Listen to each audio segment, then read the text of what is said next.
Počituvani gledači, vo našето студио се наоѓа Jason Miko, познат македонски поддржувач, истовремено е и новинар и, како што реков, поддржувач на се што е македонско. Тој е од Аризона, Соединетите Американски држави, од градот Тусон, Аризона. Jason, welcome to our studio. Bill, it's a pleasure to be here with you. Thanks for having me.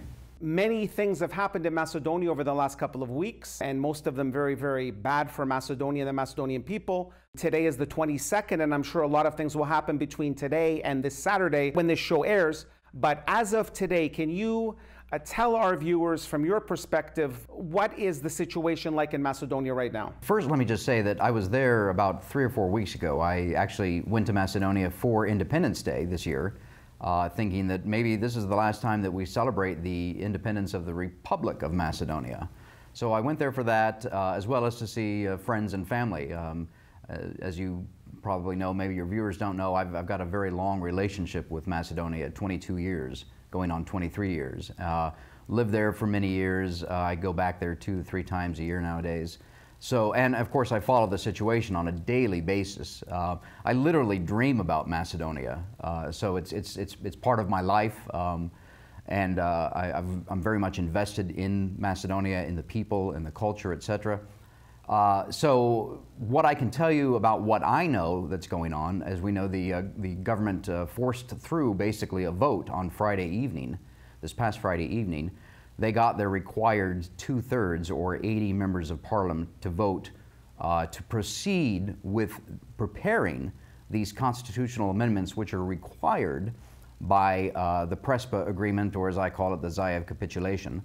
And 8 members of VMRO or their coalition parties broke ranks with VMRO DPMNE and voted with the government to pass these, to agree to proceed. So what happens next, my understanding, it's a very lengthy process actually, is that there will now be, the government will now prepare these actual amendments. There will be another vote on those at some point in the next 10, 15 days that requires 61 votes, which obviously they have. Then there will be a period of public, they'll open it to the public for comment. And I think that lasts another 10 to 15 days or so. And then there is yet another vote that requires 2/3 or 80 members of parliament to vote for it. All of that, according to what I've read, is going to take many, many weeks. It could take us into January, which I find interesting because according to the 19-page agreement, which most people frankly haven't read, Article 14E states that all of these amendments to the Macedonian Constitution must be made by the end of December of 2018. Now, if we get into January and those amendments still haven't been adopted, assuming the government gets its way, then doesn't that violate already Article 14E of this agreement? I would think so. I'm not a lawyer, but I would think that legal minds would be looking at that issue right now. So that's where we are today on Monday, October 22. I do think that these 8 are going to be under tremendous pressure, of course, from the government to hold the line. They're under pressure from the people, 1.2 million of which said, no, we don't want a name change. We don't want an identity change. We don't want to change our constitution. They all said this through the boycott on the referendum of September 30. Now, also it's interesting, they themselves, I understand, according to media reports, have proposed 4 different amendments. I'm not entirely familiar with all those, but it'll be interesting to see how that plays into this whole thing. Now, these individuals, these 8 individuals that you're talking about, there's been a lot of talk that they were blackmailed. Some of them were actually released from prison, then almost basically held under hostage, according to reports, and basically forced to do this. Could this coercion, could this situation basically make the agreement, the vote actually, the first vote, null and void? Well, I would think so. I'm from the United States, and we have this wonderful practice of engaging lawyers at every level and for every situation. And a lot of people engage in, well, not warfare, but lawfare. So I would encourage as many lawyers as possible to start looking at all of this, Macedonian lawyers that is, and examine every possible way to try and invalidate this whole thing. But it's interesting, you mentioned the threats, the intimidation, the bribes, and things like that. The EU Commissioner for Enlargement, Johannes Hahn, the other day said, actually it was about a week and a half ago, he gave an interview to an Austrian newspaper. This is before the vote. And he said, and I'm paraphrasing here, I hope that Prime Minister Zaev will be able to get the required votes using both a, quote, rational, unquote, and, quote, a Balkan approach, unquote. Now, we all know what that means. That's coded language for threats, intimidation, blackmail, whatever. But for Johannes Hahn, who is supposed to be a paragon of quote-unquote democracy, to suggest that publicly, that the Prime Minister of Macedonia use a quote-unquote Balkan approach, which, as we all know, includes those threats, intimidations, blackmail, etc., that's just wrong. You know, you wonder, you see, especially in the West today, there's a crisis in democracy. And young people especially are looking down on this issue, the idea of being governed through democracy. And you wonder why. Well, the only thing you have to do is look at Johannes Hahn and people like that. You have to look at our ambassador, Jess Bailey, and the whole crowd of internationals that came through Macedonia these past several months, basically telling the Macedonians that they must vote for and pass this Prespa agreement. That's not democracy. It certainly isn't democracy, but a lot of people are very, very upset at Jess Bailey, Macedonians in Macedonia and outside of Macedonia, that he is basically the main thrust of this anti-Macedonianism as far as trying to force through this Prespa agreement. What do you think is going to happen? What is your prediction? I don't know. President Ivanov, who in the past couple of years as this crisis has unfolded, has been very vocal, and especially the past couple of weeks, when he gave his speech at the UN General Assembly, and he said that he called on Macedonians to boycott, and Macedonians did. And I want to make one point about the boycott movement, Bill, is that it was a grassroots movement from the ground up. It was not directed by a party. It was certainly not directed by Russia. It wasn't directed by, there was no organizing group, there were no leaders, there was no money. It was a true grassroots, ground up movement. And I think that is something that Macedonians everywhere should be very proud of, the fact that Macedonians just stood up and said, no, we're not going to change the name, we're not going to change our identity, we're not going to change our constitution, language, culture, heritage, history, and everything else that goes with it that would be changed under the Prespa agreement, the Zaev capitulation.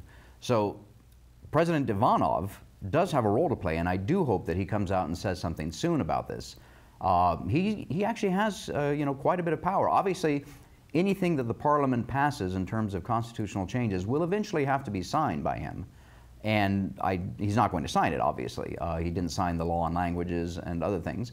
So he's not going to do that. What that then creates in terms of legal precedents and how you move forward, I don't know. I'm not a lawyer and I don't know Macedonian law. I know it'll create confusion. So we'll see on that score.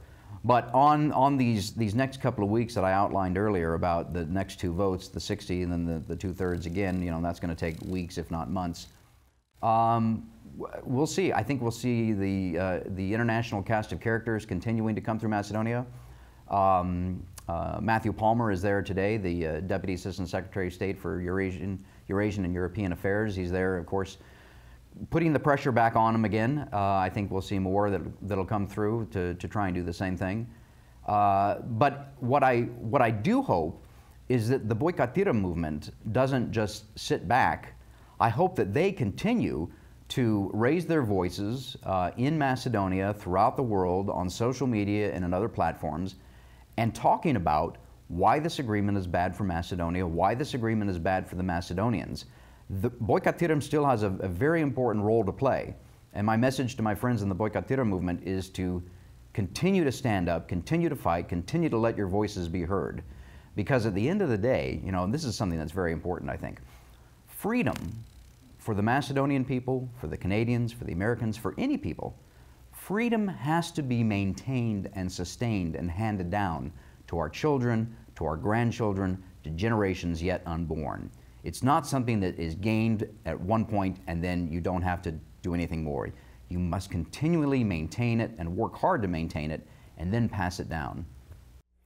The United States has said that Russia has been interfering in Macedonian affairs And that is the main problem, and that's why there is a resistance movement. Quite frankly, over the last month, I haven't seen any Russian interference. The only interference I've seen is from the United States and the European Union. Is that not hypocritical? Absolutely.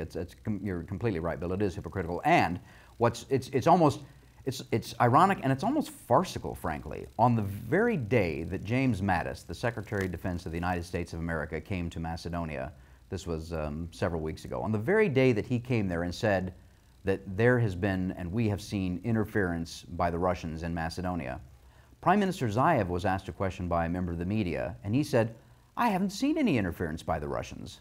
So if you want to measure interference by people coming into the country and talking down to the Macedonians and telling them that they must do this, that, and the other, that they must pass this agreement, that's interference. The Russians certainly haven't been doing that. Macedonians are resolute about their name and about their heritage, and as you mentioned, we all hope that the Boykotira movement continues and that this craziness is stopped. I mean, imagine trying to go to the United States, for example, and telling them, you are no longer Americans. You are no longer the United States of America. You now have to have a new name, a new heritage, a new history, a new future, everything new. Name me one individual or politician in the U.S. that would support that. You're right. Americans would not stand for that. I still firmly believe that this Prespa agreement, this Zaev capitulation, is simply one more step that the Greeks are pursuing in eradicating once and for all talk of a Macedonian people, a Macedonian country, a Macedonian heritage, a Macedonian culture, a Macedonian language, a Macedonian history, etc. Greece has attempted to deny a people the right to simply exist, and that is wrong. But it's very interesting that two mainstream Greek politicians, Kamenos and Mitsotakis, have both made very disparaging remarks, actually, against the government of Zaev for the way that vote took place. Yeah, that's an excellent point, Bill. They both came out and said that more or less it was a farce. It was through bribes, intimidations, threats, and things like that. That it was anything but democratic. On the Security Council, it's interesting why this process went to a mutual agreement rather than through the United Nations, where it was intended to go through. And it was interesting how Zaev took that outside of the framework of the United Nations and brought it towards just a mutual agreement between two nations, because I'm pretty sure he was aware that at least Russia would veto this type of an agreement via the United Nations. Yeah, that's entirely possible. I don't know exactly all the ins and outs of how that's going to work. Yeah, I did see a tweet by the Russian, I believe it was the Russian Foreign Ministry the other day, saying that we recognize the Republic of Macedonia when it declared independence in 1991, and we will always recognize the Republic of Macedonia. But I think there's a number of nations that hopefully will continue to recognize the Republic of Macedonia by its constitutional and rightful name. But whether or not, to your point about whether or not this would happen within the Security Council, I'm not sure. I think we'll just have to kind of wait and see how this plays out. At the end of today's interview, Jason, do you have a message for Canada's Macedonian community? Boy, I would say, you know, it's always great to come up here to Canada to be with my Canadian Macedonian friends. And you've got here in Toronto the largest, I think, community in North America of Macedonians, the largest concentration.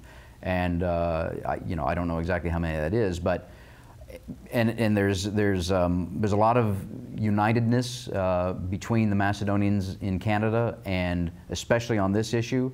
And I would just encourage everybody who loves Macedonia, whether they're a Macedonian Canadian or a friend, to continue to just stand up and support Macedonia, and whatever it takes, whether they're giving interviews or whether they're using social media, or whether they're just mutually encouraging one another.